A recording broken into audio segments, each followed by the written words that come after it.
ಇವತ್ ಮದ್ದೂರ್ ಸಿಂಸಾವಳಲ್ಲಿ ನೀರ್ ಜಾಸ್ತಿಯಾಗಿ ಬಲೆ ಎಲ್ಲ ಕೊಚ್ಕೊಂಡು ಹೊಂಟೋದು. ಸೋಮವಾರ ಮಧ್ಯಾಹ್ನ ಒಳಗೆ ಹೋಗೋಣ ಅಂತ ಬಂದ್ರೆ ಇಲ್ಲಿ ನೋಡ್ರೆ ಚಿರತೆ ಕೂತ್ಕೊಬಿಟ್ಟೈತೆ ಗಾಡಿ ಮೇಲೆ. ಬಂದಿ ನೋಡ್ರಿ ಅಂದಿ. ಅದೇನ್ ರಿಯಲ್ ಚಿರತೆ ಏನಲ್ಲ, ಗದ್ದೆ ಓನರು ಕೋತಿ ಬಂದ್ಬಿಟ್ಟು ಎಳ್ಳಿರ್ ಕುಳಿತೆ ಮರದಲ್ಲಿ ಅಂತ ಅನ್ಬಿಟ್ಟು ಆ ರೀತಿ ಮಡಿಕೊಂಡವ್ರೆ ಅಷ್ಟೇನೆ. ರಿಯಲ್ ಚಿರತೆ ಏನಾದ್ರು ಆಗಿದ್ರೆ ನನ್ನ ಬಿಡ್ತಿತ್ತ ಅದು. No comments. ಅಲ್ಲಿಂದ ಸಿಂಸಾವಳಗ್ ಬಂದು ಬಲೆ ಎಲ್ಲ ಬಿಟ್ಟು ಹೋಗ್ಬೇಕಾದ್ರೆ ನೋಡಿ ಮೋಡ ಯಾವ ರೀತಿ ಐತೆ. ಈ ಮೋಡ ಮಳೆ ಏನಾದ್ರು ಹೋಯ್ದ್ರೆ ನಾಳೆ ಫುಲ್ಲು ಸಿಂಸಾವಳೆ ಹರಿತದೆ.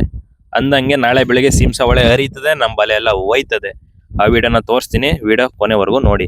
ಮದ್ದೂರ್ಗ್ ಹೋಗೋಣ ಅಂತ ಗಾಡಿ ಎತ್ಕೊಂಡ್ ಬಂದ್ರೆ ಮಳೆ ಬೇರೆ ಸ್ಟಾರ್ಟ್ ಆಗೋಯ್ತು. ನಾನ್ ಬೇರೆ ಅರ್ಧ ದಾರಿಗೆ ಬೇರೆ ಬಂದಿದ್ದೆ. ಇನ್ನೇನು ಹಿಂದಕ್ಕೆ ಹೋಗಕ್ಕಾಗಲ್ಲ, ಮುಂದಕ್ಕೆ ಹೋದ್ರೆ ಮುಂದಕ್ಕೆ ಹೊಂಟೋಗೋಣ ಮದ್ದೂರ್ಗೆ ಅಂತ ಅನ್ಬಿಟ್ಟು ಏನ್ ಮಾಡಿದೆ, ಮುಂದೆ ಟಿಪ್ಪರ್ ಹೋಯ್ತಿತ್ತು. ಆ ಟಿಪ್ಪರ್ ಹಿಂದೆ ಓದಿದ್ಕೆ ಸ್ವಲ್ಪ ಮಳೆ ಸ್ವಲ್ಪ ಕಮ್ಮಿ ಹೊಡಿತು. ಇಲ್ಲ ಅಂದಿದ್ರೆ ಮಳೆ ಫುಲ್ ನೆಂದೋಯ್ತಿದೆ. ಸೊ ನಾನ್ ಮಾಡ್ದಂಗ್ ನೀವ್ಯಾರು ಮಾಡಕ್ ಹೋಗ್ಬೇಡಿ. ಅಲ್ಲಿಂದ ಶಿವಪುರ SBI ಬ್ಯಾಂಕ್ ಹತ್ರ ಬಂದೆ. ಬ್ಯಾಂಕ್ ಹತ್ರ ಹೋಗಿ ATM ಅಲ್ಲಿ ಹೋಗ್ಬಿಟ್ಟು ATM ಅಲ್ಲಿ ದುಡ್ಡು ಎತ್ಕೊಂಡು, ಮಳೆ ಬೇರೆ ಜಾಸ್ತಿನೇ ಆಗೋಯ್ತು ಮದ್ದೂರಲ್ಲಿ. ನೋಡಿ ನೀವೇ ನೋಡ್ತಿದ್ರಲ್ಲ, ಮಳೆ ಬೇರೆ ಜಾಸ್ತಿ ಆಗಿತ್ತು. ಮಳೆಯಲ್ಲಿ ಇನ್ನೇನ್ ಮಾಡಕ್ ಆಯ್ತದ ಅಂದ್ಬಿಟ್ಟು ಗೋಬಿ ಅಂಗಡಿ ಹತ್ರ ಬಂದು ಬಿಸಿ ಬಿಸಿ ಚಳಿಯಲ್ಲಿ ಗೋಬಿ ತಿನ್ಕೊಂಡು, ಮನೆಗೆ ಒಂದ್ ಪ್ಲೇಟ್ ಗೋಬಿ ಪಾರ್ಸಲ್ ಕಟ್ಟಿಸ್ಕೊಂಡು ಪೆಟ್ರೋಲ್ ಬಂಕಿಗೆ ಹೋಗ್ಬಿಟ್ಟು ನನ್ ಕರಿಗೆ ಪೆಟ್ರೋಲ್ ಹಾಕ್ಸ್ಕೊಂಡು ಅಲ್ಲಿಂದ ಸೀದಾ ಮಳೆಲೆ ನೆನ್ಕೊಂಡು ಮನೆ ಹತ್ರ ಬಂದೆ. ಮನೆ ಹತ್ರ ಬಂದು ಮಿಕ್ಕಿರೋ ತಂಗ್ಳು ಮೀನ್ ಸಾರಿಗೆ ಒಂದ್ ಮುದ್ದೆ ತಿನ್ಕೊಂಡು ನಮ್ ಶಾರದಮ್ಮನ ಒಸಿ ಗೋಳಿ ಇಕೊಂಡು ಮಂಗಳವಾರ ಬೆಳಿಗ್ಗೆನೆ ಎದ್ದು ಚಾಮಳ್ಳಿ ರಾಮಣ್ಣನ ಹೋಟೆಲ್ ಒಂದ್ ಟೀ ಕುಡ್ಕೊಂಡು ಅಲ್ಲಿಂದ ಸೀದಾ ಹೊಳೆ ಹತ್ರ ಹೋಗಿ. ಈ ಮಳೆ ಹೋಯ್ದ್ರೆ ಯಾಕೋ ಕಾಣಿ ಕಪ್ಪೆಗಳು ಸೂಸೈಡ್ ಮಾಡ್ಕೊಬಿಡ್ತಾವೆ ಗುರು.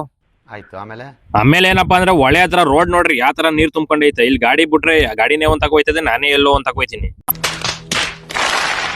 ರಾತ್ರಿ ಮಳೆ ಅದೆಷ್ಟು ಹೋಯ್ತ ಗುರು. ನೋಡು ಗುರು, ಗದ್ದೆಗಿದೆಲ್ಲ ತುಂಬ ಹೋಗೈತೆ ಗುರು. ಅದ್ರಲ್ಲಿ ಬೇರೆ ಕಪ್ಪೆಗಳು ವಟ್ರ ವಟ್ರ ವಟ್ರ ವಟ್ರ ಅಂತಾವೆ. ನೀವೇನಾದ್ರೂ ಕಪ್ಪೆ ಒಟ್ರಗೂಡೋದನ್ನ ಸೌಂಡ್ ಏನಾದ್ರು ಕೇಳಿಲ್ಲ ಅಂತಂದ್ರೆ ನಾವ್ ಈಗ ಪ್ಲೇ ಮಾಡ್ತೀನಿ, ಕೇಳಿಸ್ಕೊಳ್ಳಿ.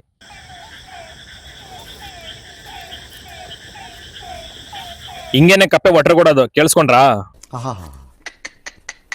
ನಿಮ್ಮ ಅಪ್ಪ ಅಮ್ಮ ನಿನ್ನದು ಏನು ಅಂತ ಹುಟ್ಟಿಸ್ಬಿಟ್ರು. ಅದೇನು ಮುಹೂರ್ತ ನೋಡಬೇಕು, ನಿನ್ನ ಹುಟ್ಟಿಸಿದ ಮುಹೂರ್ತನ. ಗದ್ದೆಯಿಂದ ಕೆಳಗೆ ಕೀಳ್ ಬಂದು ನೋಡಿದ್ರೆ ಹೊಳೆ ಹತ್ರ ಅರಳು ತುಂಬಾ ನೀರೇ ತುಂಬ್ಕೊಬಿಟ್ಟೈತೆ. ಹೊಳೆ ಇಲ್ಲಿ ನೋಡಿದ್ರೆ ಲೈಟ್ ಆಗಿ ಸ್ವಲ್ಪ ಸ್ವಲ್ಪನೇ ಹರಿತೈತೆ. ಅಲ್ಲಿಂದ ನಾವು ಸೀದಾ ಹೊಳೆ ಒಳಕ್ ಹೋಗಿ ಬಲೆ ಎಳಿತಾ ಇದ್ರೆ ಹೊಳೆ ಒಳಗೆ ನೀರು ಆಟೋಮೆಟಿಕ್ ಆಗಿ ಜಾಸ್ತಿನೇ ಆಗೋಯ್ತು ಗುರು. ನಾವು ಹೊಳೆ ಒಳಗೆ 20 kg ಬಲೆ ಬಿಟ್ಟಿದ್ದೋ. ಹಂಗ ಹಿಂಗೋ ಕಷ್ಟನ ಸುಖನೋ 16 kg ಬಲೆ ಎಳ್ದು, ಇನ್ನು 4 kg ಬಲೆ ಹೊಳೆ ಒಳಗೆ ಹೊಂಟೋಯ್ತು ಗುರು. ನನಗಂತೂ ಈ ಜೀವನವೇ ಬೇಸರವಾಗಿ ಹೋಗ್ಬಿಟ್ಟಿದೆ. ಇವನ್ ನೋಡಿ ನೀರ್ ಬೇರೆ ಜಾಸ್ತಿ ಆಯ್ತು, ಮಳೆ ಬೇರೆ ಬರ್ತೈತೆ. 4 kg ಬಲೆ ಬೇರೆ ಹೋಯ್ತು ಗುರು. ಫುಲ್ ಬೇಜಾರಾಗೋಯ್ತು ಗುರು. ಫೈನಲ್ ಆಗಿ ಸಿಕ್ತಷ್ಟ ಬಲೆನ ಎಳ್ಕೊಂಡು ಅಂಚಿಗೆ ಬಂದ್ ನೋಡಿದ್ರೆ ಮೀನ್ ಬರೀ ಇಷ್ಟೇನೆ ಬಿದ್ದಿರೋದು. ಬಲೆನಾರ ಹೋಯ್ತು, ಮೀನಾದ್ರೂ ಬೀಳಿಲ್ಲ. ಮೀನ್ ಬರೀ ಇಷ್ಟೇನೆ ಬಿದ್ದಿರೋದು. ಸಿಕ್ಕಿರೋ ಅಷ್ಟು ಮೀನು ಮನೆ ಹತ್ರ ತಗೊಂಡೋಗಿ ಮೀನೆಲ್ಲ ಕ್ಲೀನ್ ಮಾಡಿ ದಪ್ಪದಾರ ಮಗ ತೊಳ್ಕೊಂಡು ಊಟ ಮಾಡೋಣ ಅಂತ ಟೈಮ್ ನೋಡಿದ್ರೆ 1 ಕಾಲು. ಈ ಟೈಮಿಂಗ್ಸ್ಗೆ ನಿಮ್ದೆಲ್ಲ 2 ಊಟ ಆಗಿದ್ರೆ ನಮ್ದು ಫಸ್ಟ್ನೇ ಊಟ ಇದು. ಅಂದ್ರೆ ಬೆಳಗಿನ ನಾಷ್ಟನೇ ನಾವು ಇವಾಗ 1 ಕಾಲಿಗೆ ನಾಷ್ಟ ಮಾಡ್ತಾ ಇದೀವಿ. ಇವತ್ತಿನ ಲಾಗ್ ಬಂದ್ಬಿಟ್ಟು ಇಷ್ಟೇನೆ. ಈ ವಿಡಿಯೋ ಇಷ್ಟ ಆದ್ರೆ ಲೈಕ್ ಮಾಡಿ, ಜಾಸ್ತಿ ಇಷ್ಟ ಆದ್ರೆ ಒಂದೇ ಒಂದು ಫಾಲೋ ಮಾಡಿ ಗುರು. ಮತ್ತೆ ಭೇಟಿಯಾಗೋಣ. ನಮಸ್ಕಾರ.